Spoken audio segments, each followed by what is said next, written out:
En esta semana vamos a hablar sobre la temática que les prometí. Vamos a hablar de lo que fueron los estudios de Darwin, cuánto se demoró en hacer su teoría y cuál fue la reacción de las personas cuando publicó este libro. Bien, para comenzar a hablar sobre Darwin, nos tenemos que remontar cerca del año 1809, por ahí. El 12 de febrero de 1809 es cuando nace Charles Darwin. Él nace en Inglaterra y es el segundo hijo varón de su familia.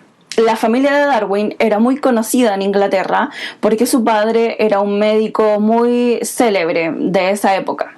En el fondo, la vida de Darwin fue muy acomodada desde que era muy pequeño, tenía todas las facilidades para estudiar lo que quisiera. Sin embargo, su padre, a quien él tenía mucho respeto, quiso que Darwin entrara a una carrera de medicina, al igual que él. Como Darwin no tenía muy claro qué hacer en su vida, le hizo caso a su padre e ingresó a la carrera de medicina. Una vez dentro de la carrera, en realidad él casi no iba a clase, porque no le llamaba la atención el cuerpo humano ni todo lo que ocurría, porque imagínense escuchar desde muy pequeño todas las anécdotas y trabajo de su padre. No creo que haya sido muy motivante ya después en la universidad volver a escuchar esas cosas. Además, él dijo que los profesores no le motivaban. Ya decidió retirarse completamente de la carrera de medicina cuando, después de ingresar a un quirófano, salió corriendo porque no soportaba los cortes y todas las incisiones que debían hacer para operar a las personas. Después de eso, su familia, un poco decepcionada, no sabía qué hacer con él. Él demostró un mayor desinterés en la mayoría de los campos de la investigación que le presentaban. Así que su padre le dijo, bueno, tienes que ser cura. Y él aceptó con gusto esa idea, así que se fue a estudiar a Cambridge. Pero una vez más, sus estudios en Cambridge no fueron tan fructíferos porque perdía mucho el tiempo, no iba a clases, y en cambio se iba con sus amigos a cazar y a recolectar algunas especies de insectos. Cabe mencionar de que el abuelo de Darwin, que se llamaba como él, era un excelente naturalista y muy reconocido en ese tiempo. Pero los padres de Darwin no querían que fuera como su abuelo, un naturalista. Ellos querían que siguiera otra línea de investigación. Así que su padre, aceptando el consejo de sus familiares, decidió enviarlo lejos a navegar por el mundo.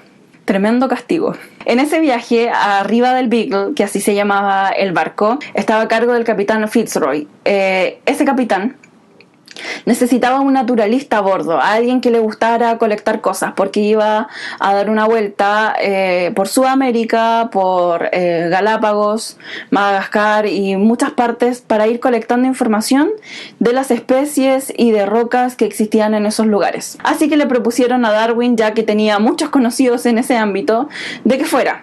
Aprovechó esa oportunidad y observó cosas muy particulares, desde el sur de Chile hasta Madagascar y todos los lugares donde él visitó. Colectó evidencias, comenzó a pensar sobre el origen de las especies, que en ese tiempo era un origen totalmente creacionista, pero con estas ideas de Lamarck presentes. Él quería descubrir, si ya estaba demostrado que las especies cambiaban, él quería descubrir cómo es que cambiaban, cuál era el mecanismo que los hacía cambiar en el tiempo.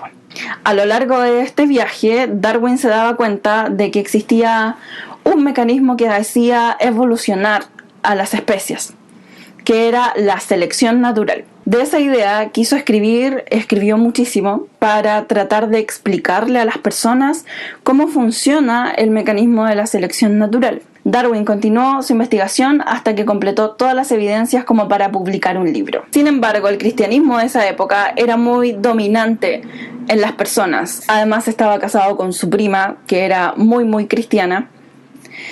Y eso a Darwin le traía ciertos problemas familiares, porque mientras su esposa decía que el Dios creador era todo, Darwin decía que no. Pensaba de que existía un mecanismo natural que transformaba a este mundo.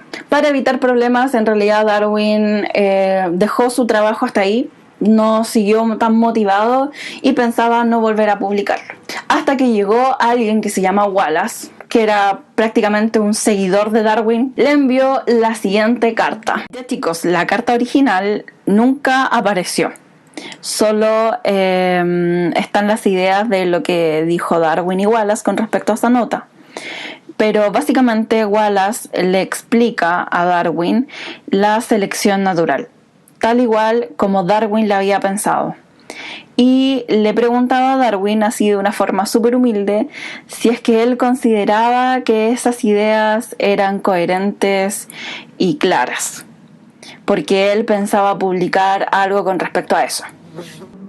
Darwin, muy sorprendido y también un poco afligido, pensó, hay otra persona en este planeta que recolectó la misma información que yo y llegó a la misma conclusión. Entonces, esto motivó a Darwin a apurarse con su libro y a publicarlo en 1859. Todas las copias que publicó se vendieron inmediatamente. Muchos quedaron sorprendidos al enterarse de la cantidad de evidencia que colectó Darwin para publicar ese libro, por lo que aceptaron la teoría sin mayor problema, mientras que otros se negaron rotundamente e incluso ridiculizaron a Darwin y a todos sus seguidores. Para dar el pie inicial en el estudio de la evolución mediante el mecanismo de selección natural, invité a algunas personas para que participaran en este video.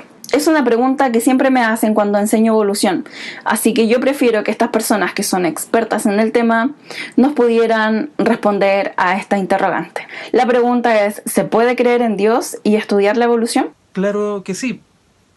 Creer en Dios y ser científico es absolutamente compatible, porque ambos campos apuntan a responder diferentes preguntas sobre la realidad.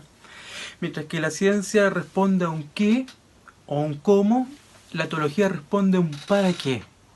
De modo que la ciencia nos ayuda a comprender cómo Dios creó el mundo y la teología nos ayuda a describir el por qué. ¿Por qué Dios crea este universo? Porque lo que tenemos es una creación evolutiva, donde el creador mantiene su creación y está siempre atento a ella. Entonces esta teoría de la evolución junto con creer en Dios no son cosas distintas, sino va bien entrelazados, pero cada uno en su propio ámbito. Nos ayuda. Esto haciendo en paralelo una encíclica que escribe San Juan Pablo II, Fidet et Ratio. La fe y la razón son dos alas de un pájaro que ayuda a mantener su vuelo. Cada uno lo mantiene en su ámbito, en su campo, pero se ayudan y se complementan mutuamente. Hola chicos, ¿cómo están? Bueno, la profesora Carla me pidió en este momento si podía responderle una pregunta respecto a algo que van a estar ustedes viendo, ¿cierto? Como lo es la teoría de la evolución. Y la pregunta es, ¿puedo estudiar la teoría de la evolución y creer en Dios? Personalmente, porque nosotros sabemos que todos son opiniones personales, en mi opinión, sí, se puede estudiar la teoría de la evolución y creer en Dios. ¿Por qué? Porque claro, como lo dice la palabra, tú estás estudiando la teoría de la evolución. No significa que tú tengas que creer en la teoría de la evolución. Lo mismo con las demás teorías. Nosotros sabemos que hay muchas teorías respecto a cómo se originó el hombre, ¿cierto? Y la teoría de la evolución es solamente una más de ellas. Así como nosotros creemos en nuestra teoría, nosotros creemos en lo que nos dice la Biblia, que Dios, como dice en Génesis 27, que Dios nos creó como raza humana, ¿cierto? El sexto día, hombre y mujer, Dios nos creó, varón y hembra. Y luego de ello, ¿cierto? Descansó el séptimo día y recién ahí viene la historia de Adán y Eva, que es un nuevo hombre que crea a Dios, ¿cierto? Pero como raza humana nosotros entendemos que habíamos sido creados desde antes. Entonces, chicos, ustedes tienen que estudiar la teoría de la evolución porque es parte de su contenido, de su materia. Allá si ustedes creen o no creen, porque en creencias nosotros no podemos meternos, yo no puedo hacer que ustedes crean algo que yo creo porque yo lo creo. Entonces, ¿pueden estudiarlo? ¿Pueden estudiar la teoría de la evolución? Obviamente que pueden y tienen que hacerlo porque es su materia y es parte de lo que les van a preguntar.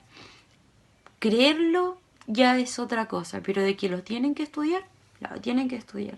Muchas gracias al padre y a la profesora Connie. Espero que se encuentren muy bien y gracias por colaborar con este humilde video. Un abrazo, se cuidan y nos vemos.